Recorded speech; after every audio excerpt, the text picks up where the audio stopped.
Breaking news तेल अवीव से। कल रात इजराइल के शहर तेल अवीव पर भी ईरान ने मिसाइल से सीधा निशाना साधा। जब ईरान का यह हमला हुआ तो आज तक के वॉर रिपोर्टर प्रणय उपाध्याय, जिनको अभी आप सुन रहे थे, जो और एक जानकारी दे रहे थे, वो वहीं मौजूद थे।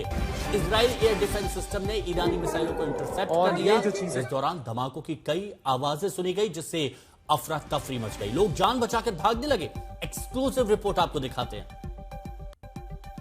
करीब 24 घंटे की शांति के बाद एक बार फिर सन्नाटा टूटा है तेल अवीव के अंदर। सायरन बज रहे हैं और ये सीधे सीधे निशान है कि किसी तरीके का प्रोजेक्टाइल हमला हो सकता है। आप देखिए किस तरीके से लोग भाग रहे हैं।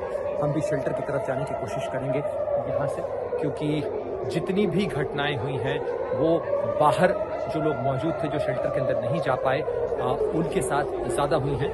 और ये तस्वीरें हैं, ये बताती हैं कि ये जो आसमान है, इसी आसमान में इस सायरन की आवाज़ के साथ ही वो तस्वीरें कई बार कैद होती हैं। और लगातार हमने देखा है कि किस तरीके से धमाके की आवाज़ और ये जो चीज़ें, ये इंटरसेप्टर्स देख रहे हैं, ये देखिए, ये साफ बताता है कि इंटरसेप्टर्स ने का जो है वो इंटरसेप्ट किया है यहाँ पर मिसाइल को। और जो क्लस्टर एम्यूनिशन है उसका बड़े पैमाने पर इस्तेमाल किया जा रहा है। ये क्लस्टर एम्यूनिशन जो है वो कई टुकड़ों के अंदर बिखर जाता है और हर एक टुकड़ा जो है वो अलग अलग जगह पर जाकर इम्पैक्ट करता है और इसके कारण काफी बड़े दायरे के अंदर नुकसान होता है। ये भी देखने में आ रहा है कि किस तरीके से कोऑर्डिनेटेड अटैक्स हो रहे हैं। यानी अगर आप देखें उत्तरी इलाके के अंदर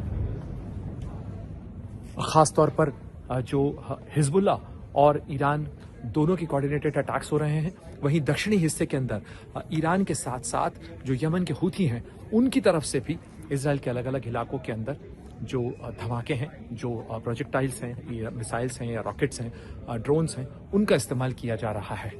तो ये तस्वीर है इजराइल के तेल अवीव के आसमान की, और इस आसमान के अंदर वो सारी तस्वीरें नजर आती हैं। और ये लगातार जो घटनाएं हैं वो हो रही हैं, खासतौर पर उत्तरी इजराइल से लेकर दक्षिणी इजराइल तक बीते 24 घंटों में यदि देखा जाए तो कई घटनाएं दर्ज की गई हैं। हाइफा की रिफाइनरी जो है उसके ऊपर वार हुआ है, और उसके बाद अब ये जो घटना है ये तेल अवीव के अंदर हुई है। एक बार फिर इंतजार करना होगा कि क्या कॉन्फर्मेशन मिलता है इस घटना को लेकर। आखिर कहाँ ये धमाका हुआ है, ये मिसाइल क्या इंटरसेप्ट कर दी गई है या किसी जगह पर गिरी है और उसके धमाके की आवाज कैमरे में कैद हुई है, आसमान के अंदर उसका इंटरसेप्शन कैद हुआ है। प्रणय उपाध्याय, तेल अवीव, आज तक।